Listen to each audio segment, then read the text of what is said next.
Doctor Padma Srivastava, मैं पहले आपके पास आ रहा हूं। जो भी नागरिक ये कार्यक्रम देख रहे हैं उनके मन में एक ही सवाल है। कल तक दिल्ली के मुख्यमंत्री, कई डॉक्टर्स ये कह रहे थे कि प्लाज्मा थेरेपी जो है इसमें कारगर साबित हो रही है। अब स्वास्थ्य मंत्रालय कह रहा है अभी कुछ कह नहीं सकते और हो सकता है अगर ठीक से इस्तेमाल ना हो तो जान जाने का भी खतरा है। ये जान बचाएगी या जान जाने का खतरा बढ़ाएगी प्लाज्मा थेरेपी? अभी तक तो उम्मीद है कि ये सक्सेसफुल होगा, पर ये जो है ना कि कुछ लोगों का जान बच गई, तो ये ट्रीटमेंट बोल के स्थापित नहीं हो सकता। कोई भी ट्रीटमेंट ऐसे नहीं हो सकती है, क्योंकि एक ट्रायल भी तो होनी चाहिए कि अपने आप बच गए या लेने से, ये देने से बचाया है। तो ये जो है कि plasma therapy is one of the potential treatment modalities, पर इसके लिए जो साइंटिफिक एविडेंस चाहिए होगा कि और लोगों को ये दिया जाएगा, तो इसीलिए आईसीएमआर ने ट्रायल बोला है, एक्सपेरिमेंटल बोला है।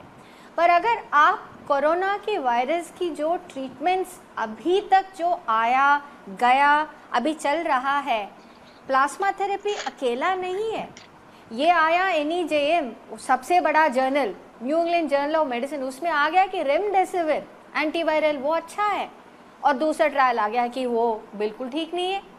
ये अभी आप आई थिंक पिछले प्रोग्राम में हमने प्लूरिस्टेम या जो स्टेम सेल्स जो प्लेसेंटा के जरिए वो आता है, उन्होंने कहा कि वो बहुत अच्छा है, उसका भी ट्रायल चल रही है। तो ये ट्रायल्स के रूप में है, और जब हम ऐसे मामले को हम सामना कर रहे हैं ऐसे में जिसमें ट्रीटमेंट नहीं है, ऐसे और में तो हम अंधेरे में तीर चलाने वाली स्थिति है ना, क्योंकि देखिए तो मैम, हम लोग डॉक्टर्स के साथ इंडिया टीवी शुरुआत से शोज कर रहा है। पहले डॉक्टर्स ये कहते थे मैम, पहले डॉक्टर्स ये कहते थे कि मास्क मत लगाइए, कोई जरूरत नहीं है सबको मास्क लगाने की। कुछ दिन बाद हम ही लोग ये कार्यक्रम कर रहे थे तो डॉक्टर्स बताने लगे सब मास्क लगाइए। अब आप कह रही हैं कि कोई इलाज आ रहा है, फिर दूसरे दिन पता चल रहा है वो इलाज नहीं है। पब्लिक तो बहुत कंफ्यूज है, फिर करें क्या? ये तो कुछ पता ही नहीं चल रहा है। आ जाएगा, क्योंकि हम सब लोग लर्निंग कर्व में है, एवरीबडी, क्योंकि ऐसे स्थिति 1920 के बाद पहली बार हमारे जनरेशन इसको देख रहे हैं। तो हम सब एक ही फैमिली में है, सब इसकी जो लर्निंग कर्व में है। परंतु मैं ये कहना चाहती हूँ कि ये जो कह रहे हैं ना कि साइड इफ़ेक्ट्स होगा, इसीलिए ये कह रहे, दो चीज़ें हैं जब प्लाज्मा थेरेपी की ये बात होती है, क्योंकि हम ये इसीलिए दे रहे क्योंकि एंटीबॉडीज़ हो सकता है वो मरीज जो ट्रीटमेंट हो गया या बच गया और इससे वापस आ गया, तो एंटीबॉडीज़ हो सकता है कि वायरस से लिपट के वो दूसरी मरीज जिसको दिया जाता है वो बच जाएगा। पर ये डेफिनेट नहीं कि इन प्लाज्मा में डेफिनेटली कितना एंटीबॉडीज है। तो ये एक मामला ने WHO ने कहा कि व्हाट इज़ द परसेंटेज, क्या ऐसे प्लाज्मा में इतना सारा एंटीबॉडीज सचमुच है? क्या हर मरीज जो ट्रीटमेंट या बच के आ जाएगा तो उनके प्लाज्मा में ऐसे एंटीबॉडीज हो सकता है? That is number one. Number two is कि अगर एंटीबॉडीज के अलावा कुछ और भी हो सकता है, उससे इन्फेक्शंस हो सकता है, कुछ और चीजें हो सकता है, क्या रिएक्शन हो जाए तो हो सकता है वो डॉक्टर महाजन, खतरा हो। ऐसे में आप प्लाज्मा थेरेपी पर कितना विश्वास करने की स्थिति में है आज की तारीख में? और जब ये कहा जाए कि अगर ठीक से इस्तेमाल नहीं हुआ तो जान जाने का भी खतरा है, अगर मैं कोरोना पेशेंट हूं, मैं क्यों इस बात के लिए तैयार हूं कि मेरे अंदर प्लाज्मा डाला जाए अगर मेरी जान को भी खतरा हो सकता है? देखिए सुशांत जी, हमें कुछ पहलुओं पे बहुत ही गंभीर रूप से देखना होगा। नंबर एक, हम भावनाओं के में बह के ट्रीटमेंट नहीं कर सकते हैं।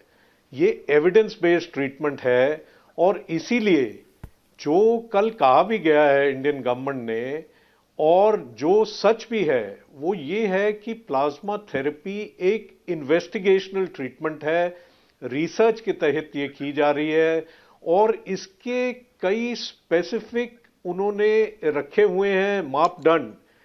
कौन ले सकता है, कौन प्लाज्मा दे सकता है, कैसे प्लाज्मा स्टोर होगा और दिया जाएगा। इसमें अभी निराश होने की कोई बात नहीं है, सिर्फ चेतावनी दी गई है कि ये प्लाज्मा थेरेपी हर जगह नहीं हो पाएगी। इसको किन्हीं स्पेसिफिक मुद्दों के तहत ही दिया जाएगा, चाहे वो पेशेंट चाहे देने वाला।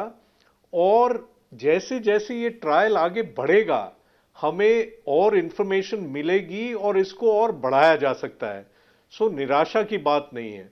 दूसरी बात रही, क्या हर मरीज जो कि कोरोना से ठीक हो गया क्या वो दे सकता है प्लाज्मा? इस पे भी जैसे डॉक्टर पद्मा ने बोला, बॉडी के अंदर, ब्लड के अंदर वो जो एंटीबॉडी है जो लड़ती है वायरस के साथ, उसका भी कितनी मात्रा है, उसको टाइटर कहते हैं हम, वो नापा जाता है। और 1:80 से अधिक हो तो वो ही लोग प्लाज्मा डोनेट कर सकते हैं। अगर प्लाज्मा अनहाइजीनिक कंडीशंस में स्टोर हुआ, अनहाइजीनिक कंडीशंस में लिया गया और वो इंजेक्ट कर दिया गया मरीज में, तो उससे नुकसान भी हो सकता है। बाकी कई बार एलर्जिक रिएक्शन भी होते हैं। तो हमें ये बढ़ाना नहीं चाहिए कि इसका नुकसान बहुत ज्यादा होगा।